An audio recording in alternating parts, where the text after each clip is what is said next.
If you've been feeling creatively stuck, unsure where to begin, or like you've lost your spark, you're in the right place.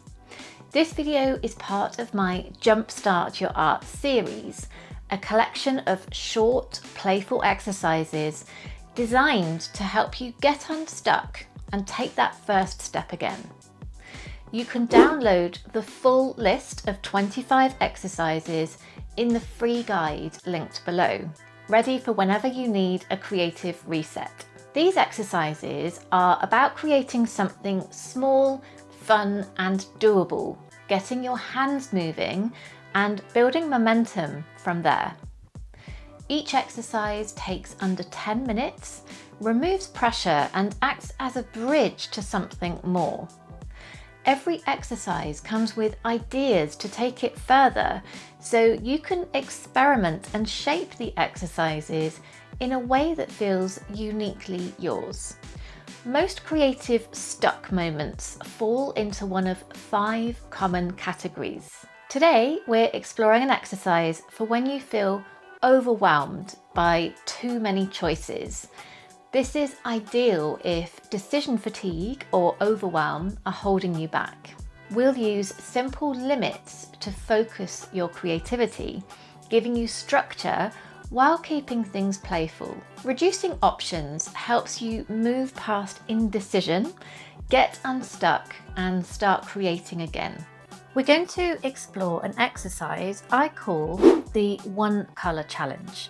So for this, all you need is some paper and any art supplies you have in the same or a very similar colour. So for example, I'm going to choose deep blue and I have some coloured paper, I've got some paint, coloured pencil and a few pens. Now you don't need lots of materials, 1 or 2 is absolutely enough and black totally counts too. So grab your materials and let's jump in. Here's what I'd like you to do. We're going to limit ourselves to just one colour and see how many different textures, marks and effects that we can create. Now you can think of this as visual brainstorming, so it's very low pressure. We're not trying to create a finished artwork here.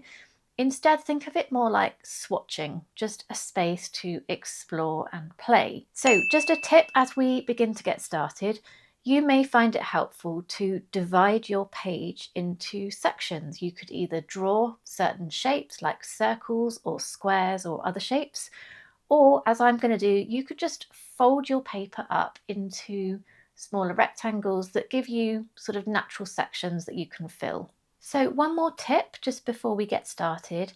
If you're somebody who has a lot of art materials, so you're coming to this exercise, then you think, well, I have so many art materials that I could literally spend a whole day just playing with one colour, then I would recommend that you set yourself an additional limitation by using a timer.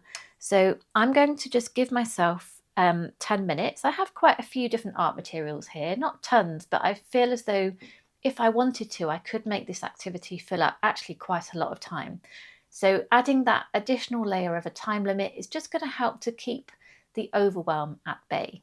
So to begin, I'm going to start by seeing what I can do by creating solid areas of colour with my blue. So I might start by using some paint and then perhaps I'll see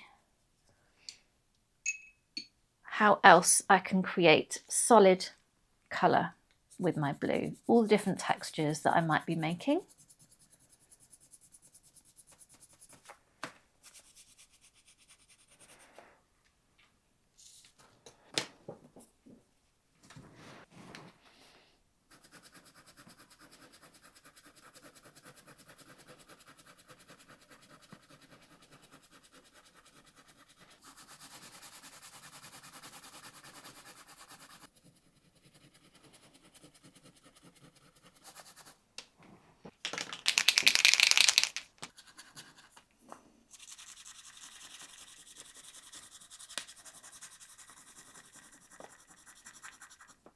Now from here, I might start to experiment with varying the tone and texture. Now there's a couple of ways you can do this.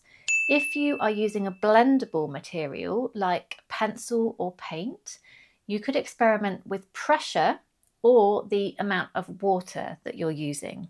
So for example, if I go with my coloured pencil, I could press much more lightly and see what kind of tone and texture that creates.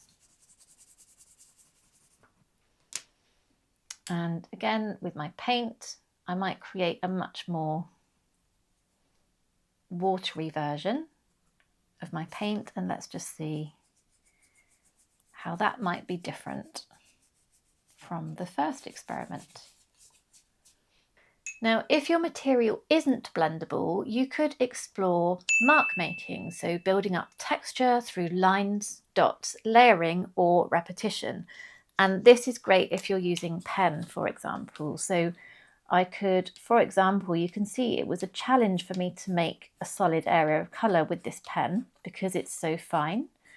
So I could really lean into that and think about, well, the more space that I have between my lines is going to make that tone much lighter. So I can experiment with cross hatching,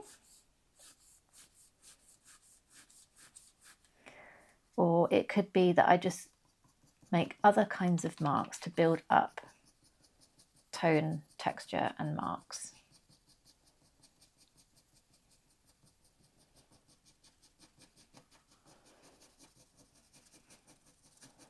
As I'm working on these experiments, one of the things that I'm noticing is that I keep finding myself wishing that I had one more colour because it would give me so many more options. But then I'm also feeling grateful that I don't have any more colours because I feel as though if I had another colour, it's going to give me so many more options that I would maybe find it a little bit overwhelming.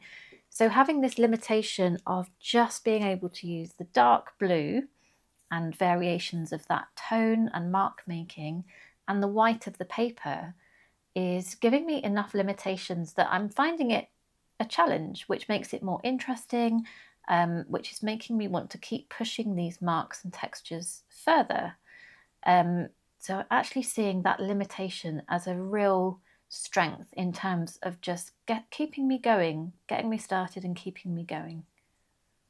Once you've tried a few variations, you might also begin combining some of your materials together to see what kind of new effects emerge. I'm going to pop a list of prompts on the screen to help you explore different textures and effects. So feel free to pause the video here and use those prompts as inspiration as you experiment. So I've been playing with all my blue materials for a little over 10 minutes. My timer went off and I just carried on for a couple more minutes because I was quite enjoying layering over my experiments.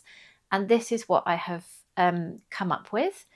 Now, one of the reasons exercises like this can really jumpstart your art is that as you're exploring, something often appears on the page that feels interesting, something worth following. So here are 4 ways that you could take this exercise further.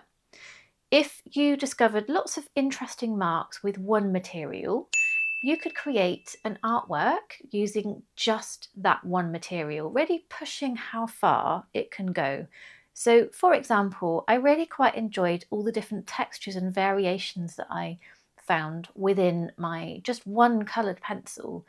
And I feel as though having the limitation of it just being a pencil really pushed me to find new ways that I could extend what it can do. So that could be an interesting experiment. You might also explore a mixed media piece, still using just one colour, and use this experiment page as a reference for combining different textures and effects. It may be that you're drawn to one particular pattern or texture that you've created on this page. For example, I really love this kind of crisscrossy texture where I created loose paint as a background, and then once the paint was dry, worked into that with a fine liner. If you've got something like that on your page, you could isolate that and develop that into a full page exploration. Another way that you could push this exercise further is you could start to introduce a second colour, and then you could see how your textures begin to shift and interact. This is a gentle way to expand your palette without it becoming overwhelming. So I think starting with one colour is a great idea, And then when you feel like you've really exhausted that one colour, only then introduce a second. Take a moment to really look at your page and have a look to see what you've created. Notice what's caught your attention, what feels interesting or satisfying or even surprising. Is there something here that you'd like to explore further? Follow that thread. Now that is often where the most interesting work begins. Take a breath and notice what just happened. Even if it felt small or messy, or you're not sure if you even like it yet, you made something, and we need to take a moment to celebrate that. Remember, these exercises are not about creating finished pieces. They're about creating movement. If this sparked something, like a texture you enjoyed, a colour combination you're curious about, or a mark you want to explore further, follow that thread. It's there that you'll find the beginnings of the art that really lights you up. If you'd like the full collection of all 25 Jumpstart Your Art exercises, don't forget you can grab those in the free guide linked below. And if you're realizing that you want more than quick ideas, if you want structure, support, and a joyful, sustainable art practice that's unmistakably yours, that's exactly what I work with you to create inside Nurture, my signature program. To find out more about Nurture, tap the link below. Until then, keep going, keep playing, and I'll see you next time. Bye for now.